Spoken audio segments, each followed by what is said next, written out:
Brought to you by Palvi Agrico. आता शेतीसाठी जे काही लागणार ते घरपोच मिळणार, तेही मोबाईलच्या एका क्लिकवर. प्रचंड मोठे 15 गुन्हे त्यांच्यावर ते प्रमुख ड्रग्सचे मुख्य आरोपी आहेत. दुसरी गोष्ट त्यांच्यावर अपहरणाचा गुन्हा आहे, त्यांच्यावर खंडणीचा गुन्हा आहे, त्यांच्यावर मटका बुकी चालवण्याचा गुन्हा आहे, त्यांच्यावर मॅचची बुकी चालवण्याचा गुन्हा आहे, त्यांच्यावर घरकुल घोटाळ्याचा गुन्हा आहे, त्यांच्यावर सुनील प्लाझाचा मध्ये अपव्यवहार केलेल्याचा गुन्हा आहे. हे सगळं माहित होतं. राणा पाटलांना त्यांची विधानसभेची निवडणूक होण्यापूर्वी 1.5 वर्ष त्यांनी या उमेदवाराला गुजरातला नेऊन नीट करून आणलेला आहे दवाखान्यात, आणि परत आल्यानंतर सुद्धा हे जे ड्रग जे घेतलेले आहे ते ड्रग घेऊन त्यांच्या शरीरामध्ये उमेदवाराला स्वतःला बडोद्याला नेऊन त्याला नीट करून आणलं. नमस्कार, मी या ठिकाणी मुंबई तक मध्ये तुम्हा सर्वांचं स्वागत आहे. नगरपालिका निवडणुकीच्या निमित्ताने मी धाराशिव जिल्ह्यातल्या तुळजापूरमध्ये पोहोचलोय. आणि इथे पोहोचण्याचं कारण, इथे भारतीय जनता पार्टीने ज्या व्यक्तीवरती ड्रग्ज विक्रीचे आरोप आहेत, घरकुल घोटाळ्याचे आरोप आहेत, अपहरणाची केस त्यांच्यावरती आहे किंवा वेगवेगळ्या गुन्ह्यांमध्ये तो व्यक्ती संलिप्त आहे, जेल सुद्धा झाल्याचं सांगितलं जातं, अशा व्यक्तीला नगर अध्यक्ष पदाची उमेदवारी जाहीर केली आहे. आणि त्या व्यक्तीच्या प्रचारासाठी इथले स्थानिक भाजपचे आमदार राणा जगजित सिंग पाटील हे कष्ट घेत आहेत. म्हणूनच आपल्याला तुळजापूरमध्ये नेमकं काय सुरू आहे याच्याबद्दल इथल्या नागरिकांना विचारायचं आहे. राणा पाटलांना सुद्धा आपण विचारणार आहोत आणि भाजपच्या इथल्या निवडणुकीबद्दलची सुद्धा चर्चा आपल्याला तुळजापूरमध्ये करायची आहे. म्हणूनच मी सुरुवातीला इथे महाविकास आघाडीचे जे कार्यकर्ते आहेत, नेते पदाधिकारी आहेत, त्यांच्यासोबत आपल्याला बोलायचं आहे. मला सांगा, डे 1 पासून चर्चा आहे की ज्या व्यक्तीवरती ड्रग्सचे आरोप आहेत, ड्रग्सचा मुद्दा पुण्या मुंबईत चर्चेला यायचा, तो तुळजापूरमध्ये आला. अशा व्यक्तीला उमेदवारी द्यायची गरज भाजपला का पडली? मी तुमच्या माध्यमातून इथले स्थानिकचे भारतीय जनता पार्टीचे आमदार माननीय राणा जगजितसिंह पाटील यांना एक प्रश्न विचारू इच्छितो. हा काय माझ्या एकट्याचा प्रश्न नाही, हा तमाम तुळजापूर जनतेचा हा प्रश्न आहे की एवढे गंभीर स्वरूपाचे गुन्हे त्यांच्यावर दाखल असताना आणि 3च महिन्यापूर्वी त्यांची जामीन झालेली आहे. ड्रग्स प्रकरणामध्ये ते 35 दिवस जेलमध्ये होते. 3च महिन्यापूर्वी आज जो व्यक्ती जामिनावर बाहेर आलेला आहे त्याला नगराध्यक्ष पदाची थेट उमेदवारी देण्याचं कारण काय? आज ज्यावेळेस त्यांना उमेदवारी डिक्लेअर झाली त्यावेळेस पूर्ण महाराष्ट्र राज्यातल्या मोठ्या मोठ्या चॅलेंजने हा मुद्दा उचलून धरला होता. त्यांच्यावर गुन्हे आहेत, प्रचंड मोठे 15 गुन्हे कोणते त्यांच्यावर ते प्रमुख ड्रग्सचे मुख्य आरोपी आहेत. दुसरी गोष्ट त्यांच्यावर अपहरणाचा गुन्हा आहे, त्यांच्यावर खंडणीचा गुन्हा आहे, त्यांच्यावर मटका बुकी चालवण्याचा गुन्हा आहे, त्यांच्यावर मॅचची बुकी चालवण्याचा गुन्हा आहे, त्यांच्यावर घरकुल घोटाळ्याचा गुन्हा आहे, त्यांच्यावर सुनील प्लाझाचा मध्ये अपव्यवहार केलेल्याचा गुन्हा आहे. असे अनेक गुन्हे, त्यांचे गंभीर स्वरूपाचे गुन्हे त्यांच्यावर दाखल असताना आज त्यांच्या एवढी मोठी तुळजापूरची बदनामी, तुळजापूर तीर्थक्षेत्र एक 3.5 शक्तीपीठापैकी एक शक्तीपीठ म्हणून आज महाराष्ट्रातच नव्हे तर संपूर्ण भारत देशामध्ये ज्याला एक श्रद्धेनं भावनिकतेने बघितलं जातं. अशा व्यक्तीच्या तुम्ही कोणता उमेदवार दिला? अशा व्यक्तीच्या विरोधात जे 2001 साली प्रथम नगरसेवक झाले, त्याच्यानंतर त्यांनी उपनगराध्यक्ष म्हणून आणि प्रभारी अध्यक्ष म्हणून काम पाहिलं, आज तागायत ते आज नगरसेवक म्हणून काम करतायत. ज्याने तुळजाभवानी साखर कारखान्याचे संचालक म्हणून काम केलं, ज्याने तालुका काँग्रेस कमिटीचे अध्यक्ष म्हणून काम केलं, ज्यांना एक राजकीय पार्श्वभूमी आहे, त्यांचे वडीलही 20-25 वर्ष नगरसेवक म्हणून त्यांनी काम केलंय. अशा व्यक्तींना ह्या 20-25 वर्षाच्या काळामध्ये एकही भ्रष्टाचाराचा एकही गुन्हा त्यांच्यावर नावावर ह्या तुळजापूर पोलीस स्टेशन मध्ये दाखल नाही. अशा एकदम स्वच्छ प्रतिमा असलेल्या उमेदवाराला आम्ही महाविकास आघाडीने उमेदवार दिलेले आहे. तुमचा मुद्दा लक्षात आलाय, पण अशी सुद्धा चर्चा आहे की आता इथं तुळजापूर संस्थांमध्ये येणाऱ्या वर्षामध्ये 1800 कोटींचा निधी येणार आहे आणि एक प्रकारे ही कामं आपल्याला मिळावीत म्हणून इथे सत्ताधारी पक्ष या सगळ्या तयारीला लागलात, अशी सुद्धा चर्चा आहे. आणि एकूणच हे जे तुळजापूर देवस्थानच्या आजूबाजूला फिरणं जे राजकारण आहे, हे काय नेमकं गडू बंगाल आहे?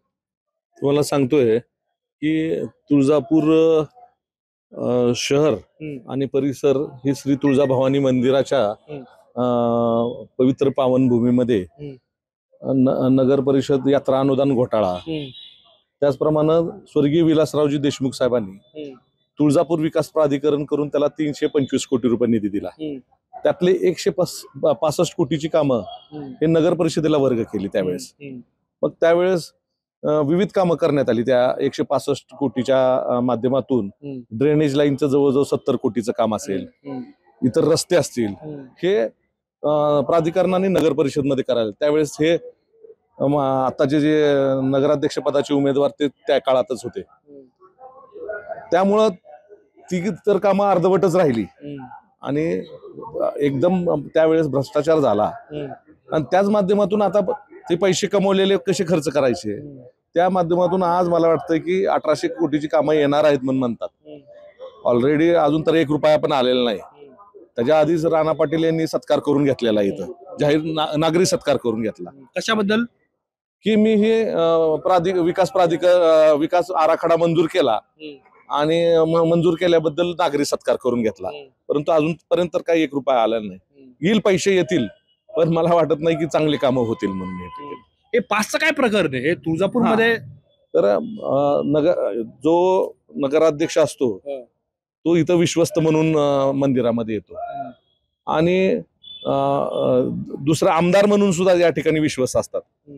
आज विश्वस्त म्हणून त्यांना 200 पासेस, फ्री पासेस देण्यात येत होते, परंतु त्याचा गैरवापर करून इथल्या काही पुजाऱ्यांना दिवसाला 200 आमदारांना म्हणजे महिन्याचे किती झाले? 6,000. तर हा पास 500, 1000, 2000 विकायचा त्यांच्या कार्यकर्त्यांना. आणि बाकीची काही जी भाविक ताटकळत बसलेले 3-3 तास, त्याचं काय? यांचा आरोप मला एलॅबोरेट करायचा आहे. यांचं असं म्हणणं आहे की इथले जे स्थानिक आमदार आहेत राणा पाटील यांना तुळजापूर मंदिरातून 200 पास मिळतात दर दिवसाला 200 पास म्हणजे महिन्याला 6,000 आणि शिफारसीने हे सगळे पास मिळतात. आणि हे पास राणा जगजितसिंग पाटील यांचे कार्यकर्ते हे दुसऱ्यांना विकतात 500 किंवा 1000 रुपयांना. तर एक प्रकार घोटाळ्याचा हे गौडबंगाल असल्याचा आरोप ते करतात. अजूनही आपल्याला इथं काही लोक त्यांच्याशी बोलायचंय. मला सांगा, ही राजकारण ड्रग केंद्री का होते? राणा पाटलांच्या आजूबाजूला का फिरते? आपण पाहिलं की जे नगराध्यक्ष पदाचे आजचे उमेदवार जे आहेत समोरून दिलेले, यांनी यांच्या काळामध्ये या पैसे मिळवण्यासाठी भ्रष्टाचार तर केलेलाच आहे, घरकुल घोटाळा केलेला आहे प्रचंड प्रमाणावर. सगळ्या असं तुळजापूर क्षेत्र म्हणजे तुळजापूर शहरामध्ये असं कुठलं क्षेत्र ठेवलेलं नाही की जिथं यांनी भ्रष्टाचार केला नाही. मग हे सगळं कमी पडतं की काय म्हणून यांनी तुळजापूर शहराला ड्रग सारख्या, जे तुळजापूर शहरातले तरुण आहेत, या ड्रग सारख्या विळख्यामध्ये नशिली पदार्थाच्या तरुणांना याच्यामध्ये म्हणजे सवय लावली. आणि ती सवय लावली. हे जे नगराध्यक्ष पदाचे उमेदवार आहेत आता सध्या उभे असलेले, यांनी सवय लावलेली. राणा पाटलांना माहिती नाही? हे सगळं माहित होतं. राणा पाटलांना त्यांची विधानसभेची निवडणूक होण्यापूर्वी 1.5 वर्ष त्यांनी या उमेदवाराला गुजरातला नेऊन नीट करून आणलेला आहे, म्हणजे दवाखान्यात. आणि परत आल्यानंतर झालं होतं त्यांना हे जे ड्रग जे घेतलेले आहे ते ड्रग घेऊन त्यांच्या शरीरामध्ये उमेदवाराला स्वतःला बडोद्याला नेऊन त्याला नीट करून आणलं. कसं असं आहे म्हणजे ते ड्रग्ज घेत होते, त्यांची सवय सुटवण्यासाठी राणा पाटलांनी त्यांना गुजरातला नेलं. नाही, त्यांना काय केलं, त्यांनी ड्रग एवढं घेतलेलं होतं की त्याचे जे काय त्या ड्रग मधले जे घटक असतात ते त्यांच्या शरीरामध्ये मोठ्या प्रमाणावरती झाले होते आणि त्यांचे इतर अवयव जे आहेत ते काम करणं गेले होते. एवढी विचित्र परिस्थिती होती. मग त्यांना बडोद्याला नेऊन नीट करून आणलं. त्याच्यानंतर हे प्रकरण आम्ही उघड केल्यानंतर त्यांच्या पुतण्यानंच सांगितलंय. ते चांगलं काम करत आहे. मग एखादा व्यक्ती ड्रग्ज मध्ये अडकलाय, त्यातून त्याला बाहेर काढणे हे योग्यच आहे. नाही, मान्य आहे ना, योग्य आहे. परंतु हा जो व्यक्ती आहे परत नीट होऊन आल्यानंतर यानं काय ड्रग्ज नाही, विक्री चालू केली त्यानं. पुन्हा त्याला नीट होऊन आल्यानंतर स्वतः तर घेतलं, विक्री केली. आणि ज्यावेळेस हे प्रकरण उघड झालं त्यावेळेस त्यांच्या पुतण्यानं सांगितलंय की माझे काका ड्रग घेत होते, बडोद्याला नेऊन त्यांना नीट करून आणलं.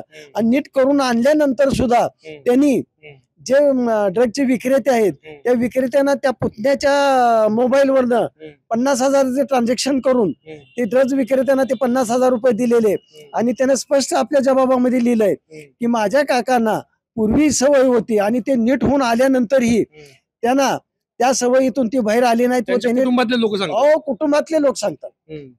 आणि या प्रकरणामध्ये जेवढ्या लोकांनी जबाब दिलेले आहेत पोलीसमध्ये आणि पोलीस यंत्रणेने जेवढे तपास केलेले आहेत त्या प्रत्येक व्यक्तीच्या जबाबामध्ये आताचा जो उमेदवार आहे त्या उमेदवारानं ड्रग घेतो, ड्रग विक्री करतो याचा उल्लेख केलेला आहे, लेखी आहे. मला आता काकांना विचारलं, काका मला सांगा, आता तुम्ही अनेक निवडणुका इथं पाहिल्या असतील, पण हे तुळजापूरला ड्रगची सवय कशी लागली? कार्टेल कुठून तयार झालंय तुळजापूरमध्ये, आणि कसं आता मुक्तता कशी करायची त्यातून? बरोबर, तुम्ही चॅनल मार्फत शोध काढायला लागला की ड्रग तुळजापूरमध्ये कसं आलं. ड्रग तुळजापूरहून मुंबई मार्गेच आलेला आहे आणि राजकीय हस्तक्षेप असल्याशिवाय ड्रग तुळजापूर सारख्या छोट्या नगर परिषदेचे किंवा तुळजापूर सारख्या तीर्थक्षेत्रात येत नाही. म्हणजे याच्या पाठीमागं सत्ताधारी गट आहे. नाव घ्यायचं कारण नाही, पण सत्ताधारी गट नाव घेऊ शकता. मुंबई तक वरती काय प्रॉब्लेम? हा, तर ते मुंबई मार्गेच आलेलं आहे. कारण सापडलेल्या आरोपीत सुद्धा 2 मुंबईचेच आरोपी आहे. मुंबईचे आरोपी आहे. कोण आहे ते? श्रीमती संगीता गोळे आणि आणखीन एक तिचे पती, असे दोघं मिळून आहेत. आणि स्थानिक मधून त्यांना कुणाचं पाठबळ आहे? स्थानिक मधून आता हेच पिटू गंगणे नगराध्यक्ष पदाचे उमेदवार, आणि ते कुणाच्या पाठबळ आहे? जे आमदारांचं पाठबळ आहे आणि असा संशय त्यांच्याकडेच व्यक्त केला जातो. तर लहान गावातल्या लोकांना काय पैसा पाहिजे असतो, आणि ज्या उमेदवाराला आता उभा केलंय सत्ताधारी गटाने त्या उमेदवाराला पैशाचं व्यसन आहे.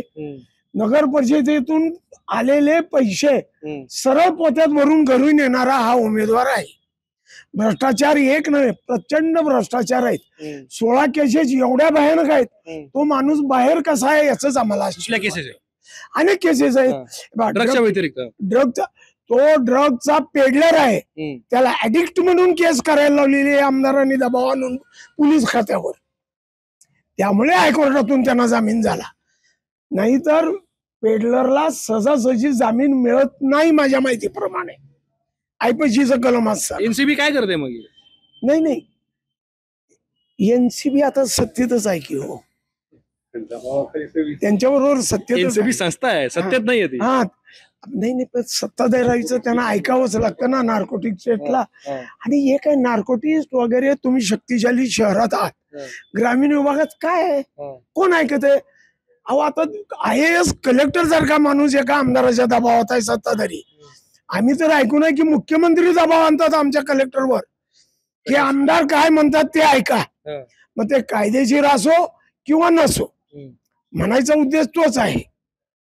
आणि आपल्याला माहितीसाठी एक अवांतर म्हणून एक माहिती देतो. ज्या काळात हे मंदिर त्यांच्या ताब्यात दिलंय त्यावेळेस हायकोर्टाने काही बंधनं घातलेले आहेत. मी हाच प्रश्न त्यांना विचारला होता की देवस्थानमध्ये काय घडतंय, कारण आता जो इथे नगराध्यक्ष होतो, ऐका प्रश्न आहे की जो व्यक्ती इथे नगराध्यक्ष होतो तो व्यक्ती पदसिद्ध तिथे विश्वस्त आहे. हो, आमदार आणि नगराध्यक्ष पदसिद्ध 5 आपल्याला आमच्या जिल्हाध्यक्षाने आपल्याला सांगितलेलंच आहे. आणि येणारे जे 1800 कोटीच्या वर 1 रुपया आलेला नाही सध्या. माहिती अशी द्यायची की देऊळ मध्ये आम्ही जी शिल्लक टाकलेला पैसा आहे त्या पैशातून हा पैसा आता सध्या जे काम चालू आहे चुकीच्या पद्धतीनं त्या कामाला तो पैसा खर्च होत आहे. आजपर्यंत 1 रुपयाही शासनाकडून या मंदिर संस्थांना मिळालेला नाही आहे.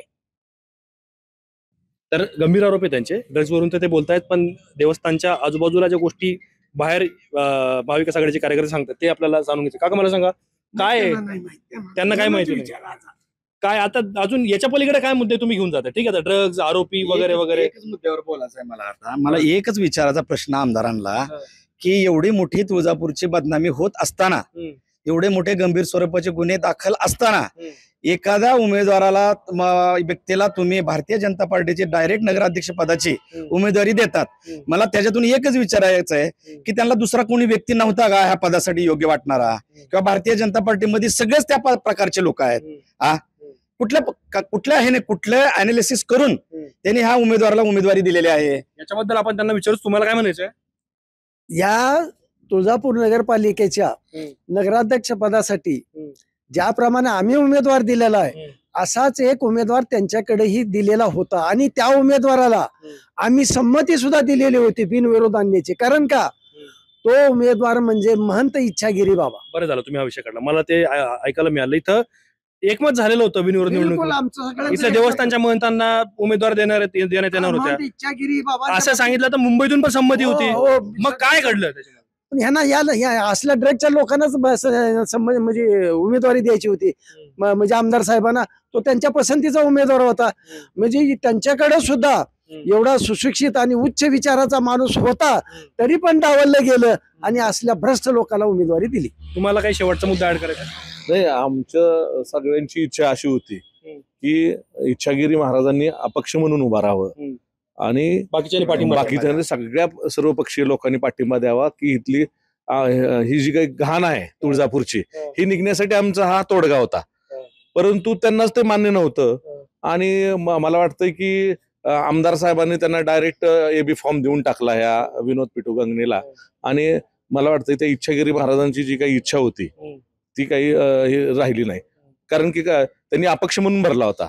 मग आम्ही त्यांना विनंती केली की असं होणार नाही, कारण की सगळ्या जणांनी एकत्र येऊन ही घाण काढायची आपल्याला. आणि त्या ठिकाणी इच्छागिरी महाराजांनी आमची विनंती मान्य करून आम्हाला पाठिंबा या ठिकाणी दिलेला आहे. हे सगळ्यांच्या बोलण्यातून एक गोष्ट जाणवते, आता अर्थात हे महाविकास आघाडीचे कार्यकर्ते असले तरी सुद्धा इथे ड्रग्सचा व्यापार होऊ नये, ड्रग्स वाटलं जाऊ नये याच्याबद्दल त्यांचं एकमत आहे. उद्याच्याला जर महाविकास आघाडीची सत्ता तुळजापूरमध्ये आली आणि परत ड्रग्सचा विषय परत राहिला तर मुंबईत त्यांना प्रश्न विचारेल. अर्थात मी त्यांनाही हा विचारला आणि भाजपला सुद्धा या निमित्ताने प्रश्न उपस्थित करणं किंवा भाजपला प्रश्न विचारले जाणे यासाठी गरजेचे आहे. कारण ज्या व्यक्तीवरती ड्रग्स पेडलिंगचे, ड्रग्स सेवन केल्याचे किंवा एक प्रकारचे वेगवेगळ्या प्रकारचे गुन्हे त्यांच्यावरती आहेत, त्या व्यक्तीला तो उमेदवारी कशी काय देऊ शकता, हा महत्वाचा प्रश्न या ठिकाणी. आणि अशा ठिकाणी ज्या वेळेला तुळजाभवानी मातेचं मंदिर हे केवळ महाराष्ट्रात नाही तर देशभरात धार्मिक स्थान, महत्वाचं स्थान म्हणून या ठिकाणी ओळखलं, त्यामुळे सुद्धा या निवडणुकीकडे केवळ धाराशिवचं नाही तर राज्याचं लक्ष असणार आहे. राणा पाटील किंवा ओमराजे, कैलास पाटील किंवा काँग्रेस या सगळेच पक्ष किंवा सगळेच नेते कशा पद्धतीने स्ट्रॅटेजी ते आखतायत, निकाल काय लागेल याकडे आपल्या सगळ्यांचं लक्ष असणार आहे. तुम्हाला या सगळ्या प्रकरणाबद्दल काय वाटतं कमेंट बॉक्समध्ये आम्हाला नक्की सांगा. कॅमेरामॅन इसरार सोबत मी आतिक, तुळजापूर, धाराशिव.